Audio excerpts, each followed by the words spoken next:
అమ్మ 27 వచ్చిన 27 వచ్చిన 4:27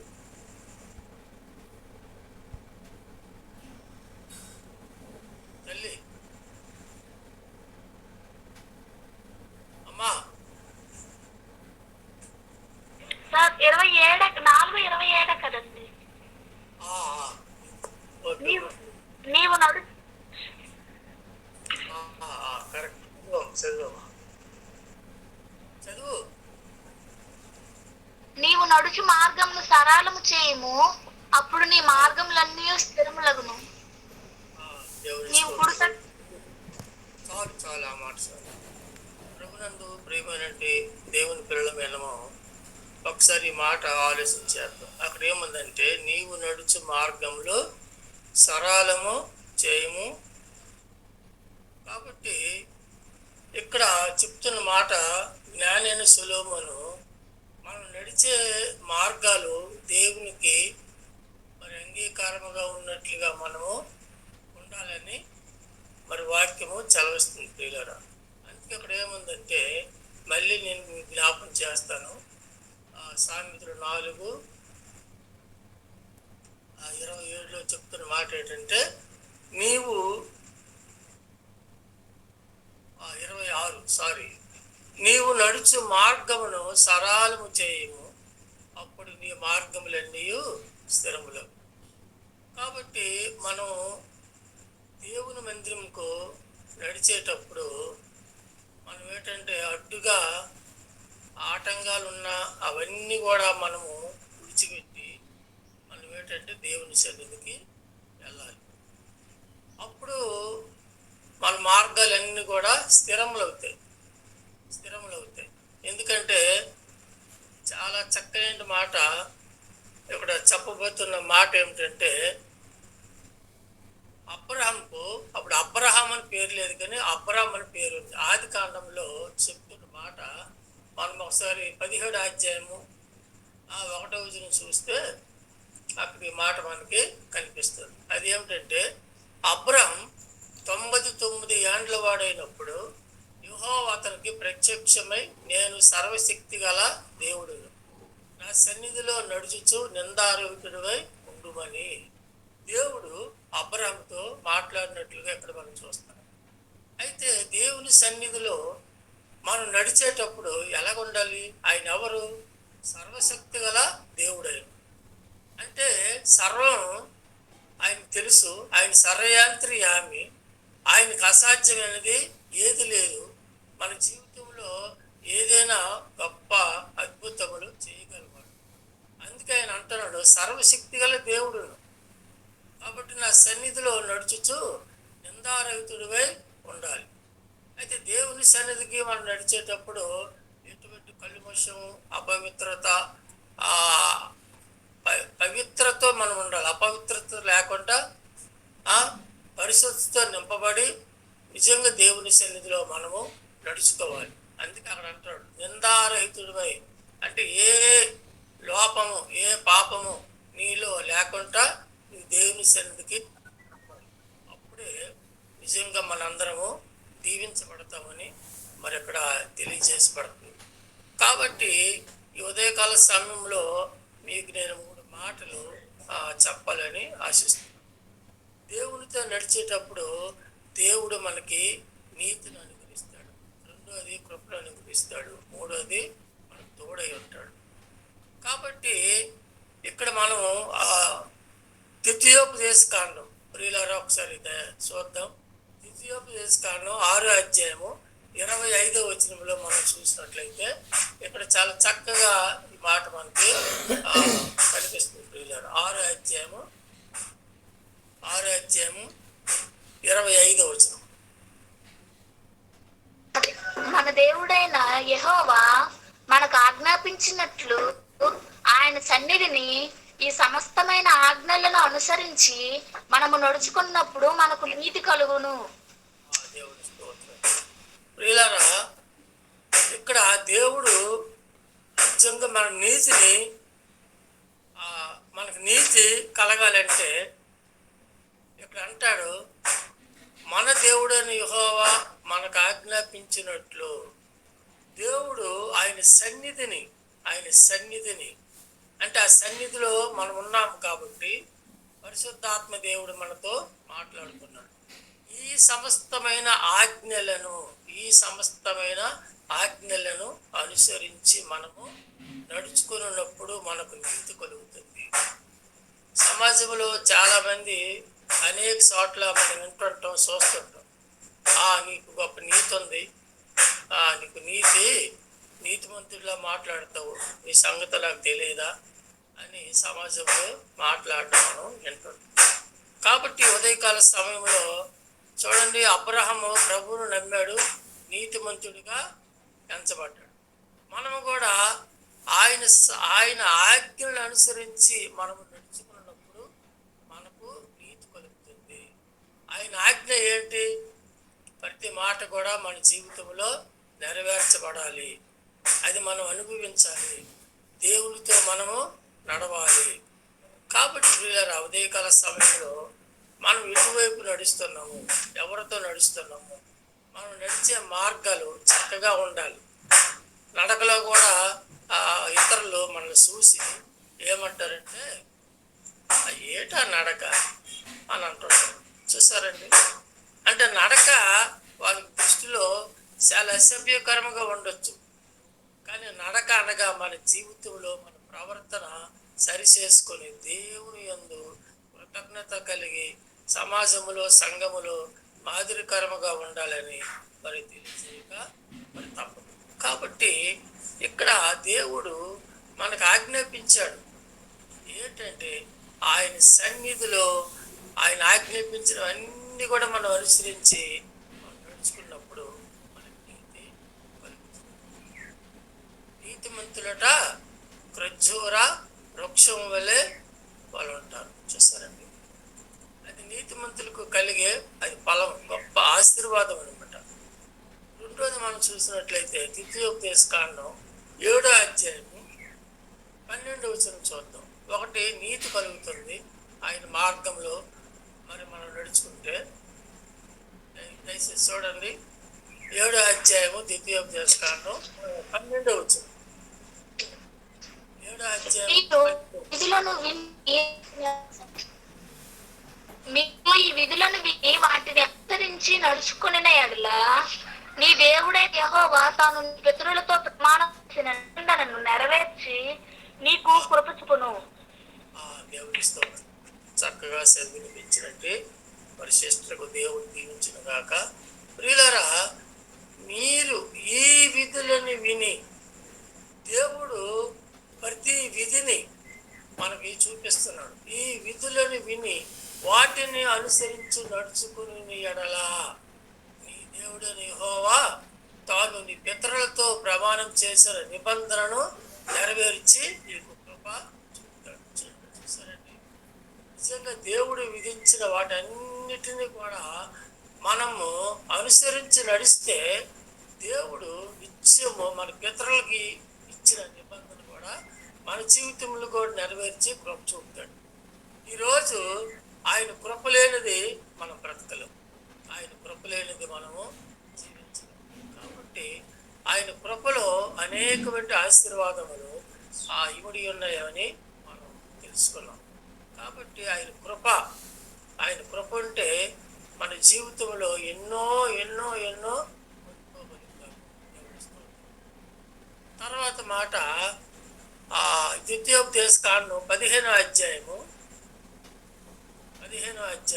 ప్రియులారా 5వ వచనం చూద్దాం. 5వ వచనం, ద్వితీయోపదేశకాండం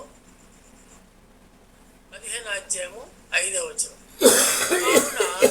కావున నేను నీకు ఆజ్ఞాపించుచున్న ఈ ఆజ్ఞలన్నిటినీ అనుసరించి నడుచుకున్నప్పుడు ఈ దేవుడైన యెహోవా మాటను జాగ్రత్తగా విని ఎడల మీలో పేదలు ఉండరు.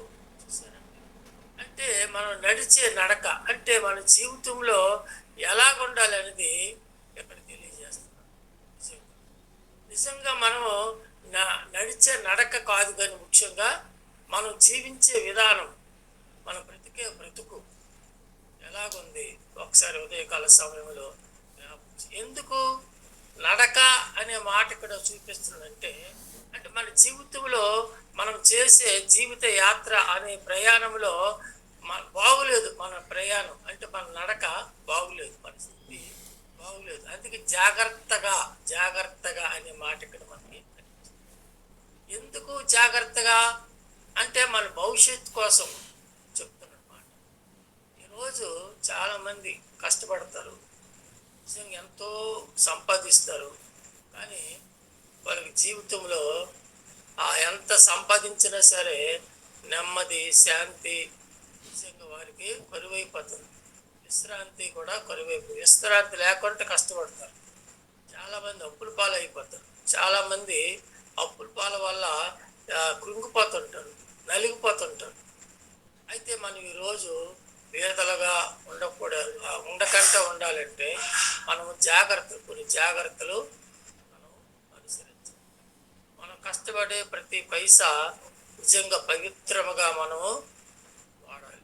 చాలామంది కష్టపడటమే తెలుసు, కానీ ఆ సంపాదన ఎలాగ వినియోగించుకోవాలి, ఎలాగ పొదుపు చేసుకోవాలి, ఎలాగ మన జీవిత విధానం ఎలాగ మనం ఉండాలన్నది వారికి అర్థం కాదు, ఆలోచన ఉండదు. కష్టపడడం, తినడం, అవసరాలైతే అవసరానికి అప్పులు చేయాలి. కాబట్టి పిల్లారా, ఈ ఉదయకాల సమయంలో నీవు అప్పులుగా ఉన్నావా, పేదవారుగా ఉన్నావా? నీ పేదరికము తొలగాలంటే యెహోవా మాటను జాగ్రత్తగా విని అందుకే ఈ మాట ఏముంది? ఈ ఆజ్ఞలన్నిటిని అనుసరించి నడుచుకున్నటకు నీ దేవుడని యెహోవా మాటను జాగ్రత్తగా విని ఎడల మీలో భేదలు ఉండరు. అయితే మనం నడిచే నడక అనగా మన జీవితము సరిగా లేదు. అందుకే జాగ్రత్తగా దేవుని మాట కూడా మనం వినాలి. అప్పుడే మనలో ఉన్న పేదరికము తొలగిపోతుంది. ఇంకో మాట మనం ధ్యానం చేద్దాం ప్రియులారా. యెహోషువ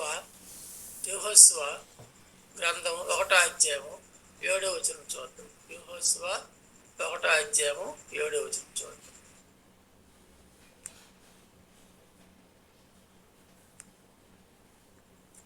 ఇక్కడ మరి దేవుడు ఇక్కడి మాటలు మనకి తెలియజేస్తాడు. అయితే నీవు నిబ్బరము కలిగి జాగ్రత్త పడి బహుధైర్యముగా నుండి నా సేవకుడైన మోసే నీకు ఆజ్ఞాపించిన ధర్మశాస్త్రం అంతటి చొప్పున చేయబడు.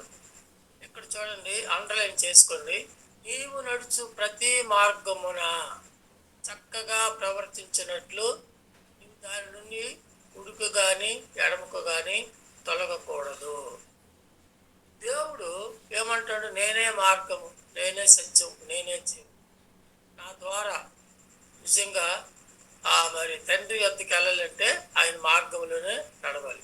దేవుని సన్నిధికి వెళ్ళిన దేవుని విడలైన మనము మన మార్గము చక్కగా ప్రవర్తించాలి. అందుకే ఇక్కడి మాట మనకి చెప్తాడు. అయితే నీవు నిబ్బరము, నీ జీవితంలో నిబ్బరం ఉండదు. చాలా మందికి చాలా ధైర్యం కూడా కోల్పోతారు. అయితే దేవుడి పిల్లల మీద మనకు దేవుడు చెప్తున్న మాట ఏంటంటే మనకు నిబ్బరం ఉండాలి. నిబ్బరము కలిగి జాగ్రత్త పడి బహుధైర్యముగా నుండి ఇక్కడ ఏమంటారు? నా సేవకుడైన మోసే నీకు ఆజ్ఞాపించి ధర్మశాస్త్రం అంతటి చొప్పున చేయవలను. అందుకే నీవు నడుచు ప్రతి మార్గమున చక్కగా ప్రవర్తించినట్లు నువ్వు దాని నుండి కుడుకు కానీ ఎడమకు కానీ తొలగకూడదు. మనం నడిచే నడక, మన ప్రవర్తన, మన అనుదిన జీవితంలో ఎలాగున్నది అనేది తెలియజేస్తుంది. అందుకే అక్కడ ఏమన్నాడంటే మంచి మాట మనకు కనిపిస్తుంది. 9వ వచనం ఏముందంటే, నేను నీకు ఆజ్ఞ ఇచ్చి ఉన్నాను కదా, నిబ్బరము కలిగి ధైర్యముగా నుండుము, దిగులు పడకము, జడీకము, నీవు నడుచు మార్గం అంతట్లో నీ దేవుడు యెహోవా నీకు తోడై ఉన్నాడు. నిజంగా మన దేవుణ్ణి యందు నిబ్బరం కలిగి ధైర్యముగా ఉండి మనం దిగులు పడకుండా నాకు దేవుడు ఉన్నాడని, నా దేవుడే బలము, నా దేవుడే ఆశ్రయము, నా దేవుడే నా దుర్గము ఆ దేవుడే నా శైలం అనుకొని మనం మన జీవితంలో జడకుండా మనం నడుచు మార్గం అంతటిలో, చూడండి, మనం నడుచు మార్గం అంతటిలో ఎక్కడికి వెళ్తున్నామో, ఏం చేస్తున్నామో, అన్ని విషయంలో కూడా మాదిరికరముగా దేవునికి మహిమకరముగా ఉన్నట్లుగా ఇక్కడ తెలియజేస్తుంది. చూడండి, నీవు నడుచు మార్గం అంతటిలో నీ దేవుడని యెహోవా నీకు తోడై ఉంటాడు. దేవుని తోడు మనకి ఎంతైనా అవసరం. దేవుని తోడు ఉండాలని ఇక్కడ తెలియజేస్తుంది. ఉదయకాల సమయం 139వ కీర్తన మనం చూసినట్లయితే అందరికి తెలిసిందే. మనం పడుకున్నప్పుడు, లేచినప్పుడు, నడిచినప్పుడు దేవుడికి సమస్తము తెలుసని ఇక్కడ మనకి తెలియజేస్తుంది. అందుకే ప్రియులారా, అపోస్తలుడైన పౌలు కొలస్సీ సంఘానికి తెలియజేసిన మాట ఒకసారి మనం జ్ఞాపకం చేసుకుందాం. కొలస్సీలకు రాసిన పత్రికలో చాలా మంచి మాట అపోస్తలుడైన పౌలు గారు 4వ అధ్యాయము 5వ వచనం చెప్తున్న మాట మనం ఒకసారి జ్ఞాపకం చేద్దాం. సమయము పోనీయక సద్వినియోగం చేసుకొనుచు సంగమునకు వెలుపటి వారి ఎడల జ్ఞానము కలిగి నడుచుకునడి. జ్ఞానము కలిగి అంటే మనకి జ్ఞానం లేదా? ఉంది. అమ్మోయ్, ఒకరికి మించిన ఒకరికి జ్ఞానము దేవుడు మనకి ఇచ్చి ఉన్నాడు. కాబట్టి ఇంత జ్ఞానం ఉన్నప్పుడు కూడా మళ్ళీ అపోస్తలుడైన పౌలు గారు కొలస్సీయులకు హెచ్చరిస్తున్నారు. ఎందుకంటే వారు దేవునితో ఉన్నట్టుగా ఉన్నారు, కానీ సమయము వినియోగించుకోవడము వాళ్ళకి తెలియదు. ఏ సమయంలో పనికి వెళ్ళాలి, ఏ సమయంలో మనం తినాలి, ఏ సమయంలో మన పడుకులు, ఇవన్నీ మనకు తెలుసు.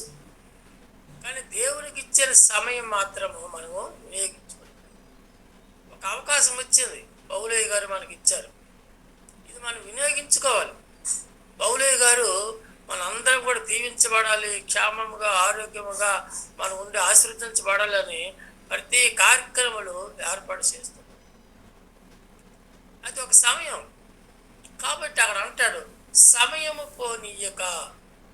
ఎప్పుడు కూడా మన వయసు ఒక్కలాగా ఉండదు, ఎప్పుడు కూడా మన జీవితం ఒకేలాగా ఉండదు. ఏ క్షణం ఎప్పుడు ఏం జరుగుతుందో మనకి తెలియదు. కాబట్టి సమయము చాలా ప్రాముఖ్యం. దేవునికి ఇవ్వాల్సిన సమయం మనము ఇవ్వాలి. అందుకే అక్కడ అంటాడు అపోస్తలుడైన పౌలు గారు కలిసి, సమయము పోనీయక సద్వినియోగం చేసుకొనుచు సంఘమునకు వెలుపటి వారి ఎడల. అంటే బయట ఉన్నవారు చాలా మందికి మనం కలుస్తుంటారు. మన బంధువులే కావచ్చు, స్నేహితులే కావచ్చు, మనకు కావలసిన వారు, మన గ్రామస్తులే కావచ్చు, చాలా మంది ఉంటారు. సంఘమునకు వెలుపటి వారి ఎడల జ్ఞానము కలిగి నడుచుకున్నది. అంటే సమాజంలో ఈ సాక్ష్యము పోగొట్టుకోవాలి, ఈ సాక్ష్యము కాపాడుకోవాలి. ఎందుకంటే మనం ప్రభు బిడ్డలు, ప్రభు ప్రేమ చూపించాలి. మనలో సహనం, ఓర్పు అన్నీ కలిగి ఉండాలి. అందుకని అంటున్నాడు, జ్ఞానము కలిగి నడుచుకొనడి. జ్ఞానం లేదా? ఉంది. అయినా సరే దైవ జ్ఞానము మనకు ఉండాలి. దైవ జ్ఞానం ఉన్నటువంటి వారు చాలా చూపుల్లో, మాటల్లో, నడవడికలో, క్రియల్లో, ప్రేమలో చాలా మాదిరికరముగా ఉంటారు. ఒక మాట చెప్పి ముగించేస్తాం. ఎందుకంటే చూడండి, ఎంత ప్రాముఖ్యమైన మాట. మనం అనుకుంటాం మనం చేసే ప్రతిదీ, మనం నడిచే నడక, మనం ఎక్కడికి వెళ్తున్నాము, ఏం చేస్తున్నాం, మన ప్రవర్తన మరి దేవుడికి తెలియదు కదా. ఇప్పుడు ఎక్కడున్నాడు, యేసుప్రభు లేడు కదా, పరిశుద్ధాత్మ దేవుడు కనిపించడు కదా అని అనుకుంటాం. కానీ యోబు మాత్రము గుర్తించాడండి తన జీవితం. ఎందుకంటే ఆయన అనుభవించాడు. అందుకే ఆ యోబే చెప్తున్న మాట ఒకసారి మనం జ్ఞాపకం చేసుకొని మరి ముగించుకుంటాం. 20 యోబు గ్రంథము 23వ అధ్యాయము. దయచేసి బైబిల్ ఉన్న వారందరూ కూడా మరి తెరిచి ఆ మాట చూడాలని మరి ప్రేమపూర్వకంగా మీకు నేను తెలియజేస్తున్నాను. 23వ అధ్యాయము 10వ వచనం. యోబు గ్రంథము 23వ అధ్యాయము 10వ వచనం. నేను నడుచు మార్గం ఆయనకి తెలియదు, ఆయన నన్ను శోధించిన తర్వాత నేను సువర్ణము వలె కనబడదును. వీళ్ళరా చూడండి అంత చక్కగా పనికిరాని పనికిరాని పాత్ర దేవుడు పనికొచ్చేటట్లుగా చేస్తాడు. అయితే మనం ఎలా నడుస్తున్నాం? ఇక్కడ యోబు చెప్తున్న మాట, నేను నడుచు మార్గం ఆయనకు తెలియను. ఆయన నన్ను శోధించిన తర్వాత నేను సువర్ణమవలే కనబడతాను. సంఘాలలో చాలామంది సాక్ష్యాలు చెప్తారు, ఒకనొకప్పుడు నేను ఈ స్థితిలో ఉండేవాడు, ప్రభు నమ్మిన తర్వాత దేవుడు నా స్థితి మార్చాడు.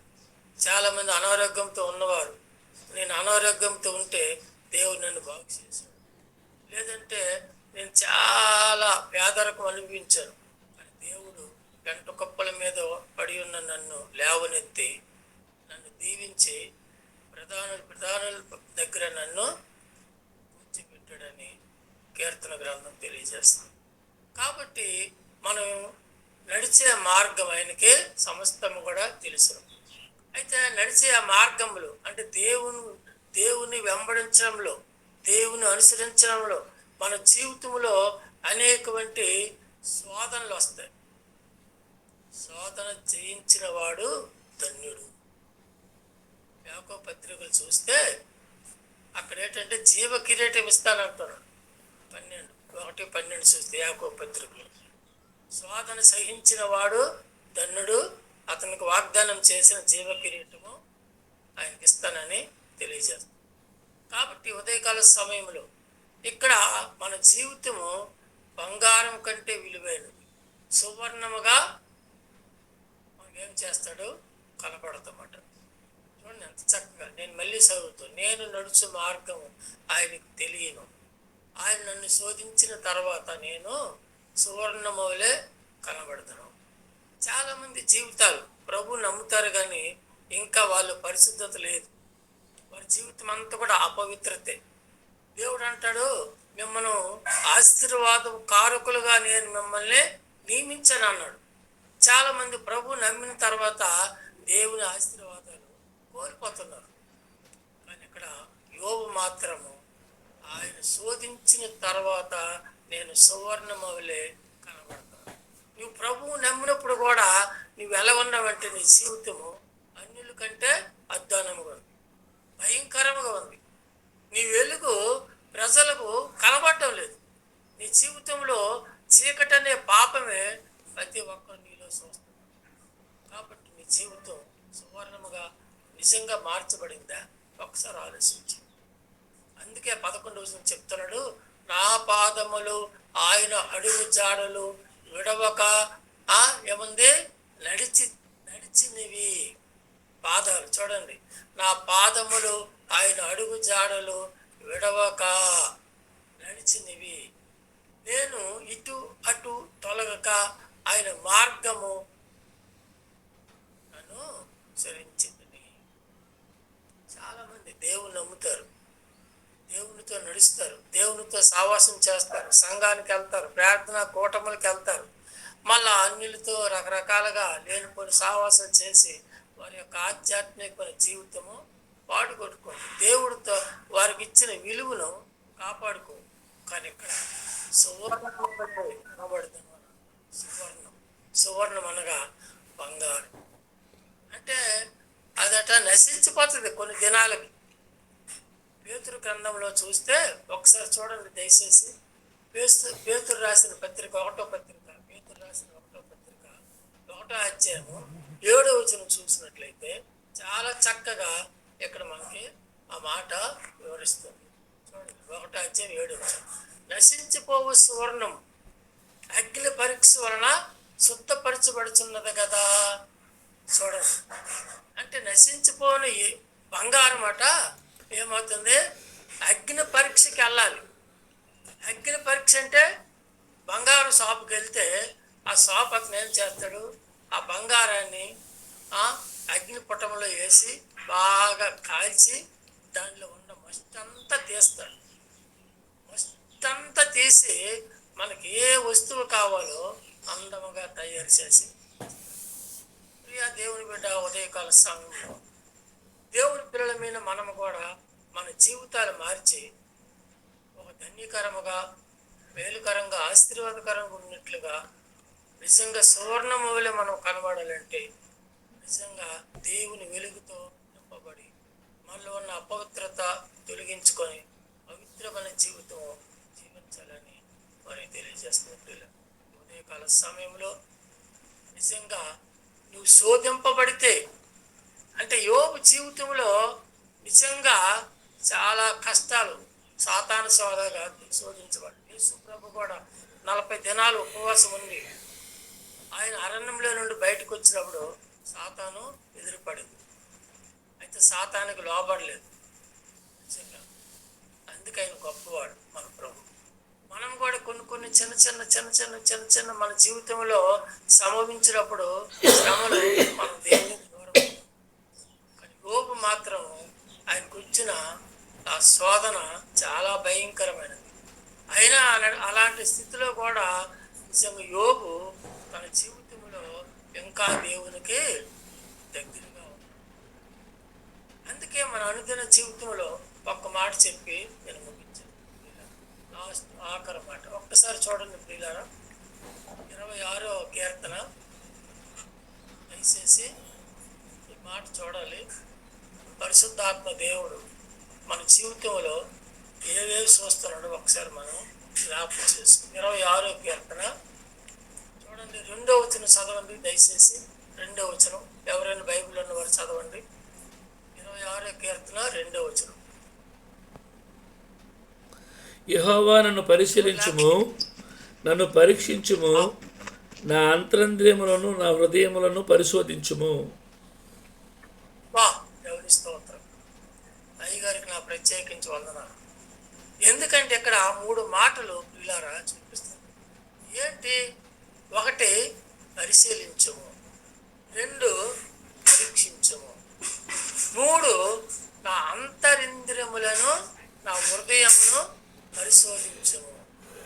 అంటే హృదయము బయటికి కనబడదు, కానీ అంతరింద్రియములను మాత్రము బయటికి కనిపిస్తారు. అంతరింద్రియములు అంటే ఏంటి? దయచేసి చెప్పాలి. అంతరింద్రియములు అంటే దేవుడు మనకి చక్కగా మన శరీరానికి కొన్ని అవయవాలు అమర్చాడు. అంతరింద్రియములను నా హృదయమును పరిశోధించు అంటే దేవుడు మనకి ఇచ్చిన మన చేతులు, మన కాళ్ళు, మన చెవులు, మన చూపులు ప్రతిది కూడా ఎలాగున్నాయి అంతే శోధించు, నాకు పరిశోధించు అని అంటాడు. మొట్టమొదటిసారిగా పరిశీలించు. రెండోది పరీక్ష.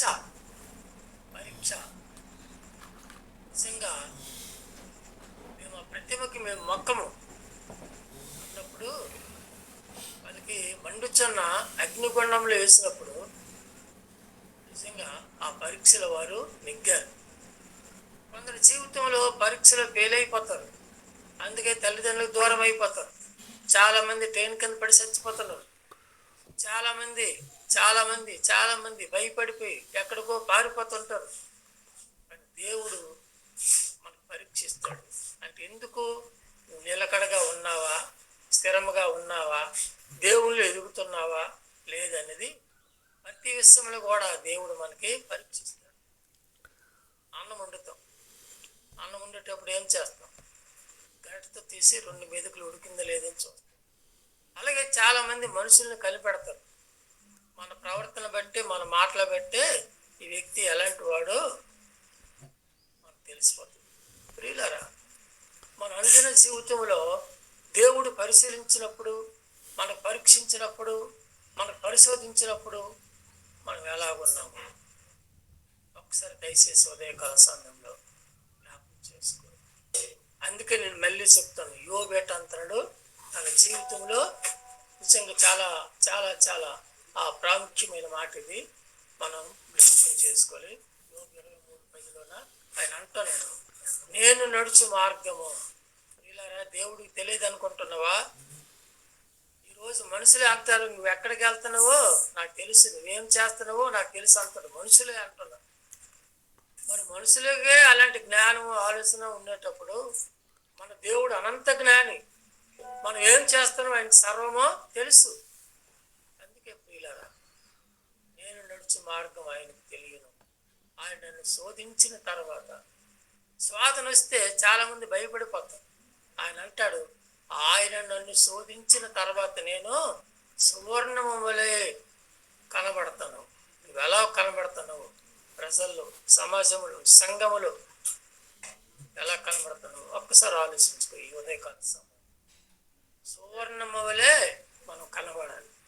బంగారం అంటే ఇష్టం లేని వారు ఎవరు లేరు. బంగారం అంటే చాలా మందికి ఇష్టం, కానీ అంతకంటే విలువైనది బంగారం లాంటి మన జీవితం. కాబట్టి నువ్వు సువర్ణము వలె కనబడాలంటే, నిజంగా నీవు దేవుని బిడ్డవైతే నిజంగా మనము శోధించబడాలి. శోధన లేకపోతే జయం లేదు మనం. ఎందుకు? శోధనలోనే మనము స్థిరత్వం అనేది, నిలకడ అనేది దేవుని సన్నిధిలో ఉండగలుగుతాం. ఎన్ని శోధనలు ఇచ్చినా, చాలామంది శోధన వస్తే దేవుని మందిరం రావడం మానేస్తారు, ప్రార్థన చేయడం మానేస్తారు. ఎందుకు? ప్రభువుని నమ్మామంటారు. మీరారా, గూగుల్ మీట్లో ఉంటున్న దేవుని పిల్లలకు అనేకమైన సమస్యలు, బాధలు, ఇరుకులు, ఇబ్బందులు ఉంటాయి. నేను ఉండవను నేను అన్ను. కానీ అప్పుడే నువ్వు నిజంగా శోధించబడిన బిడ్డవు అయితే నిజంగా నీవు సువర్ణము వలె మార్చబడి దేవునికి మహిమకరముగా మనం ఉండాలని కోరుకుంటూ, ఇంత చక్కని అవకాశం ఇచ్చిన పౌలయ్య గారికి ప్రత్యేకించిన వందనాలు చెల్లించుకుంటాను. నా మాటలు నేను ముగిస్తున్నాను. అందరికీ వందనాలు. అయ్యగారు వందనాలండి. అయ్యా వందనాలు సార్. ఏంటి టైటిల్ పెట్టాలి దీనికి? అంశం ఏంటని పెట్టాలా? దీనికి ఈ మెసేజ్కి అంశం ఏంటి పెట్టాలా? అంశం నడిచే మార్గం. Okay, praise Lord. మంచిదండి. ఓకే పెడతారు. ఓకే, ప్రభునామానికి మహిమ కలుగును గాక. కూడి వచ్చిన దేవుని బిడ్డలని మీ అందరికి కూడా పేరు పేరున వరుస అందరికీ నా హృదయపూర్వక వందనాలు. ఈరోజు మరి చక్కని వర్తమానం అందించి మనల్ని ఆత్మీయంగా బలపరిచిన దైవ సేవకులు ఆంధ్రేయ పాస్ గారికి, పెద్దలు వారికి నా హృదయపూర్వక వందనాలు తెలియజేసుకుంటూ ఉన్నాను. చాలా సంతోషం అండి. మీ అందరు కూడా చక్కగా సకాలంలో దేవుణ్ణి ప్రార్థించడానికి, ఆరాధించడానికి మీ అందరూ వచ్చారు. చాలా